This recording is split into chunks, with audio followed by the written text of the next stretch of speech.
Here we are, Neil Young, welcome. Let's take a picture. We're so delighted and so lucky to have you here. Thank you very much. Thank you. Thank you very much, and thank you, members of the Farmers Union, for being here today to support this great quest that we're on. I want to bring you some news from the road, because that's where I live most of the time. And, I don't have all the facts, not the same facts that everyone else has about these bills and everything, but I do know that I really stand behind getting this passed. We need to get it organized, and I agree with what they said. But what I'm going to tell you about is my trip across America in the last 2.5 weeks, because this involves all of you, it involves all of us, it involves the whole world. My trip started 2.5 weeks ago, and I was in my car, an old 59 Lincoln that we had worked on and made into a bioelectric vehicle. And it is a unbelievable car. It's great to ride in, it's fast, and it's clean. It burns cellulosic ethanol. So and it has electricity, obviously, you can plug it in. But when we run out of electricity, the generator comes on, and the American farmers and the Canadian farmers and the crops that you grow make this car go. We didn't use any petroleum all the way across here, and we got here in 2.5 weeks with a stop at Fort McMurray, Alberta. Now, and that's a long way. I still feel it. So, we went through all the states that we had to go through to get there, and pretty soon we were in the Midwest. We were meeting farmers. We were stopping at gas stations. We were talking to people. Sometimes we had a little trouble here and there with the car, an electric window, maybe a fuel pump, something like that we had to get fixed. When we met people, we had a muffler problem, a catalytic converter thing.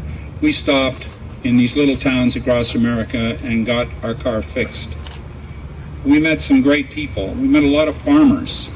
And I've met a lot of farmers in my life, and I stand behind what you're all doing as well as I can, and stand beside you.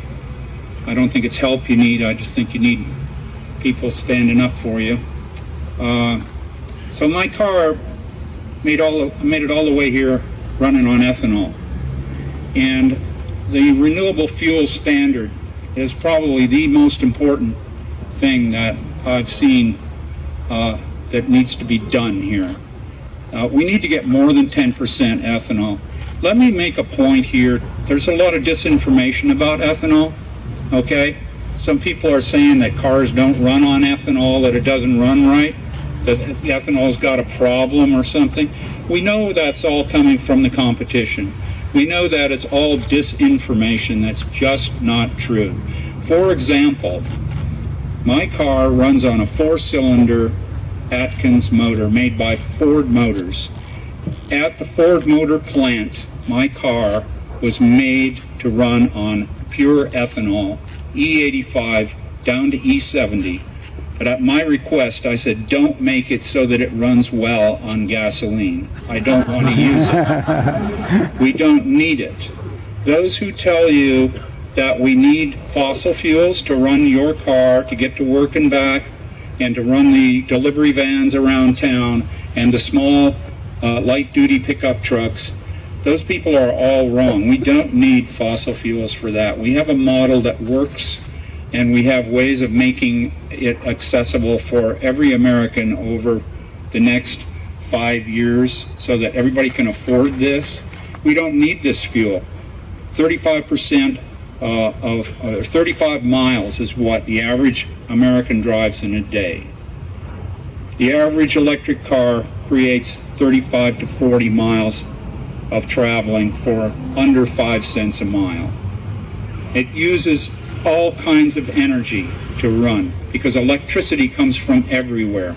It comes from coal. Even coal is cleaner than gasoline when it comes to running a car. The energy that I use with my car, if I have to plug into a state that has coal running it, is still cleaner than gasoline. So electricity is great, but then you run out of electricity. What do? You have to power it somehow. So there's just this fringe people in America that drive more than 35 miles a day. If most people are that or less or maybe a little more, but there aren't that many that drive really a lot more than that. And that's where it comes in that biofuels are the way to go. Because even though big oil will tell you that there's not enough biofuels, and the disinformation about biofuel availability and what it will do to the land and the food supply keeps coming in droves, that's not true. The fact is that there is enough biofuel that we could make in this country that would power all of those cars with generators running on biofuel like mine. All the cars that need to go farther than 35 miles in a day. So that's not very many cars, really, because it's not the average. So when you look at it that way, the power of America powering these cars so that they can get to work and back every day with the workers in them is really a great way to go. And when you need more power, you use biofuel, and it makes it happen. And that's what I proved. We just drove here many miles, thousands of miles. And halfway here, we went up through South Dakota, we went through farm country, we went up through Montana, through the mountains, and then into the Great Plains of Montana, and across the border into Alberta. And when we got to Alberta, we headed north, and we kept going north and north for a long time until we got to Fort McMurray, Alberta, where all of the oil comes from, much of the oil that we're using here, which they call ethical oil because it's not from some Saudi Arabia or some country that may be at war with us. The fact is, Fort McMurray looks like Hiroshima. Fort McMurray is a wasteland. The Indians up there and the native peoples are dying. The fuels all over, the fumes everywhere. You can smell it when you get to town. The closest place to Fort McMurray that is doing the tar sands work is 25 or 30 miles out of town, and you can taste it when you get to Fort McMurray. People are sick. People are dying of cancer because of this. All of the First Nations peoples up there are threatened by this. Their food supply is wasted. Their treaties are no good. They have the right to live on the land like they always did. But there's no land left that they can live on. All the animals are dying.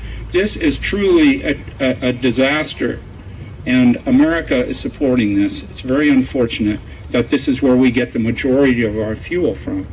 On the other hand, if you look at ethanol and ethanol production in the United States, and if ethanol was like a different country, and all the ethanol came from a different country that we make here, we would be the #2 supplier of energy, of fuel to the United States of America, the ethanol industry, as it is right now. It's a very good fuel, a very clean fuel, and it's getting better because it can get better. Cellulosic